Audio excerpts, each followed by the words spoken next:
Now, I would say the number one thing that holds people back from really accelerating their growth is the way that they perceive the world will see them once they make the change.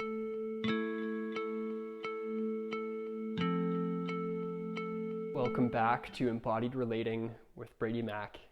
I'm, of course, your host, Braedy Mac, and today I want to talk to you about something that will change your relationship forever. Something that has changed my relationship with my intimate partner, but has also changed all of my relationships in my entire life.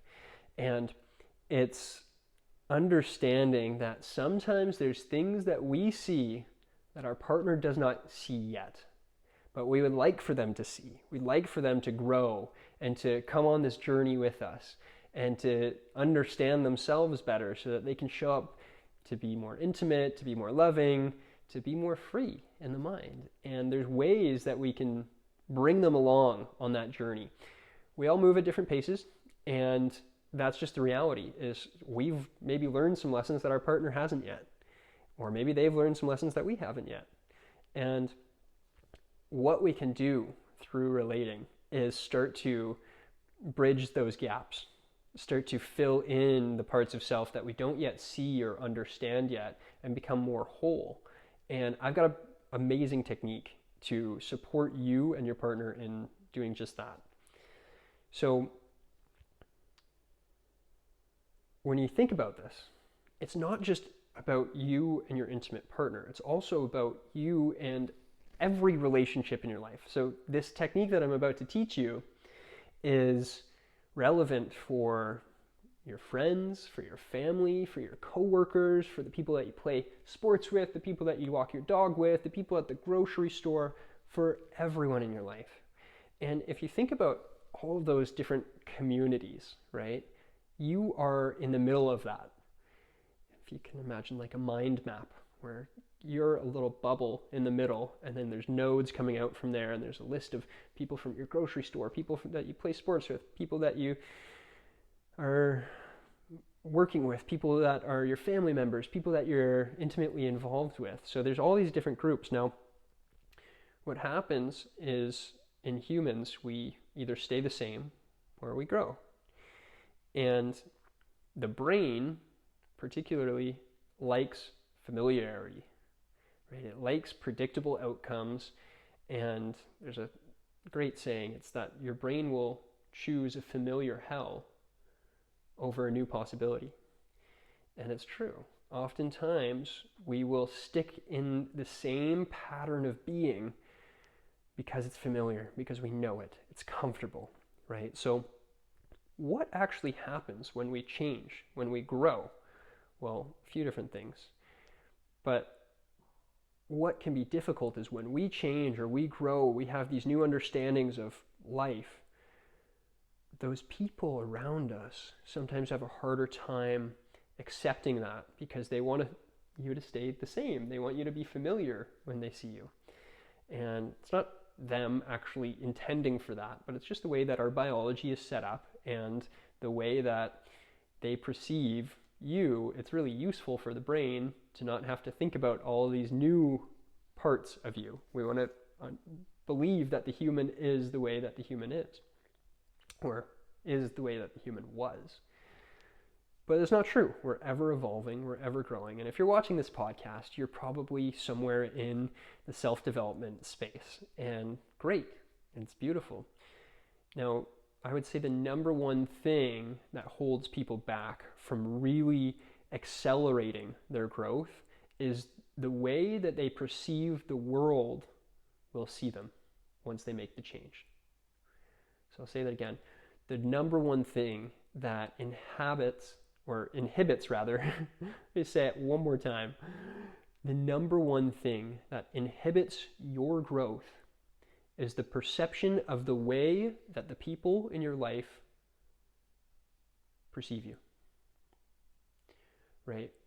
If you move to a whole new country and you meet a whole new group of friends, you can reinvent yourself as a whole new person. And you can do that without having to move. You can do that with the same people that are in your life now. But there's a specific technique that you need to use to take those people along on the journey with you, right? So if you think about your own growth, you're in the middle of that mind map, and you're growing, you're accelerating, you're evolving, and then the people around you are staying the same. Well, you're going to get pulled back down to their level. But if you're evolving and you're growing, and then you're sharing that and inspiring and moving and touching the people around you, well, then they're all going to elevate as well. They're going to evolve. And when the people around you evolve, well, guess who's in the middle of that evolution? You. So, how do we do this?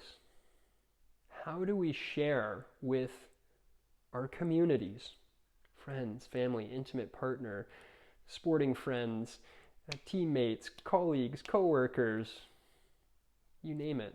How do we grow together? Because the way that I perceive it, this is the only actual growth, is when we all grow together. And the way that we do that is through moving, touching, and inspiring other humans. So, how do we get other humans to be open to this growth, this inspiration? You know, sometimes I think like, wow, my parents, like they're not as plastic anymore. They're not as curious about newness because they're a little bit more hardwired. Their brain has less plasticity. They crave more familiarity. So that might be one of interest. Also might be your intimate partner. You know, if you go through a big phase of growth and you've been married for quite a number of years, or even just together for a short amount of time, even a year, someone can completely change their life in that time. What if you've grown a certain amount, but your partner hasn't? How do you bring them along on that journey, and how do you get them to be open to that? Well, you do that through this one technique that I'm about to teach you today. And this technique just changed my life. It changed the way that I related to all humans. And it gave me access to my own leadership and to my own way of bringing up people around me, my communities. So, this is an important distinction. The distinction is the difference between criticism and feedback. So criticism is sometimes perceived as constructive criticism, but I'm here to tell you that there's no such thing. Criticism is harmful, disheartening, it puts someone down. There's no good that comes from criticism. Feedback, on the other hand, is something that is inspiring, something that gives opportunity for a new pathway, for a new way of being. And it's available for you. So I'm going to teach you about feedback today, and I'm going to teach you the steps to delivering perfect feedback. When you are able to deliver this perfect feedback, it will change your world. Because you can start to inspire and elevate those around you. So, how do we do that? Well, number one, the first step and most important step for feedback is that we ask for consent. What does that mean? Well, it means that we ask our person that we're interacting with if they are open to receiving feedback. Oftentimes, people can just drop their thoughts or drop their feedback, but the person might not be open to receiving that. So it's really important that we check in with our person. Hey, are you available for some feedback right now? Right? That's giving them the option if they want to open it, if they're able to receive it in that moment. And the reality is they might say no. Actually, I'm not open for feedback right now. And we've got to respect that. Put it in a box, bring it back later. But if they are open to feedback, we can move to the next step. So step number 2. And this is an important one where we have the opportunity to get really clear about why it's important for us to deliver this feedback. Meaning, what is our intention in delivering feedback? Do we intend to create more love, connection, intimacy? If so, let's say that. So someone's, yes, given us consent. We can move on to step number 2, sharing your intention. So the intention might be, hey, my intention of sharing this feedback is to create more love, connection, and intimacy between us. And without that intention present, sometimes it can feel almost attacking or almost like unpurposeful. Because why is this person feeling the need to give me feedback? Well, the reason is in the intention. The reason that I want to give you this feedback is to create more love and connection between us and intimacy. And that's beautiful. So we can move on to the next step. And the next one is number 3. We want to be very specific about what the feedback is that we're giving. So we don't want to generalize. We don't want to say, you always leave the dishes in the sink. 1, it's not true. 2, it's criticism. No one always leaves dishes in the sink. They might do it often, but not always. And 2, it's harmful. It's a projection, right? So we don't want to make generalized, sweeping statements like that. We want to be very specific. So it might be, I noticed that last night you left dishes in the sink. So that's a fact. And it's timely. You talked about last night. And it was specific. You talked about the dishes in the sink. It's just a fact. And you named that. Once you get very specific about what happened, what's a matter of fact, what's so, you can move on to the next step. And the next step, the 4th step, is sharing how it's affected you. Now, this is the most important step, is being able to really clearly communicate how it affected you. Sometimes when we're giving feedback, it could be easier to just put it all on the other person, but it's not about the other person. It's actually about an ask that you have, right? Every complaint is actually an ask hidden underneath. And by sharing how it affected you, you actually let them into your heart. You let them understand you better. And if they can understand you better, they can meet you better. So the example of the dishes in the sink, it might be, it might be about the dishes, but not really about the dishes. It's about something deeper than that. And it almost always is. It's almost always not about the dishes, metaphorically. It's about like something much, much deeper than that. And so it might be, when you leave the dishes in the sink, I'm reminded of growing up in a dysfunctional family where my parents never did the dishes, and I'd always wake up to a messy kitchen, and it reminded me so much of dysfunction in the home, and I don't want that for us, right? So you've said what's happened. The dishes were in the sink last night, and then you've said how it's affected you, how it might be triggering something in you. And this is, again, the most important step.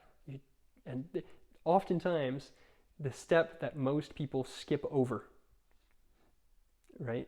Because it's easier to make this about someone else as opposed to feel into the moment of hurt. But by feeling into that, you can let the other person in and let the other person work with that. Without this step, without that vulnerable piece of saying how it hurts, you're failing to let them in. And this is what we're here for. We're here to let each other in, right? To open each other's hearts and to inspire each other. So, step number 5 is you actually want to provide a pathway forward, And you want to make this pathway forward specific, but also inspiring. So how do we inspire the other in a specific pathway forward? Well, we might say something like this. We might say, would you consider doing the dishes the night before? And that way, when we come into the kitchen in the morning, we can have a dance party in the kitchen. We can be reminded of how beautiful and clean our home is together. And we can be excited about the day as opposed to thinking about, what's happening in the sink and all these dirty dishes around. That's something that I want for us and for our family. Let's do that. Can we do that? Are you open to that? So now you've been specific. Can you do the dishes the night before? You've also given a pathway forward, right? Like you've provided, are you open to doing the dishes before? And in the morning, that means that we can dance around and we can enjoy the space and we can find cleanliness and we can create connection, right? It's coming back to the intention that you set of intimacy, love, and connection. And you also have to be open to the possibility that your partner might say no. They might be like, I am not feeling committed to doing the dishes every night. And it's not something that is of importance to me. And then you might negotiate. You might work with them. Say, okay, great. How about we do the dishes together each night? And we can dance in the kitchen. We can put on a song or a podcast, and we can, bump hips, and we can be scrubbing away in there, and it'll be like a cool little bonding experience. You can stick to your intention of creating love, intimacy, and connection, and you work with your partner on that. And that they might be able to get behind. They might say, okay, if you want to do the dishes with me together each night, let's do it. Let's make it a family ritual. Now you've brought them up to where you want them to be, to the place that you want to be within yourself, within your community. You want a clean home. You want intimacy, love, and connection. You want all of that to be possible. So you want to thank them. You finish with thanking them for meeting you there and for creating this new life together with you. If you enjoyed this podcast, if you got information from this, please remember to subscribe. This is a free podcast. I give this information for free from information that I learned along my own journey and from my clients, and this is an opportunity for us to learn and grow together. I want to give this to you 100% for free. All that I ask is that you hit the subscribe button. If you want to leave a comment, if you want to share about your experience, about your own life, about if this was helpful, about other topics that you'd like me to talk about, leave that in the comment section below. Thank you so much for being here, and I'll see you next week. Peace.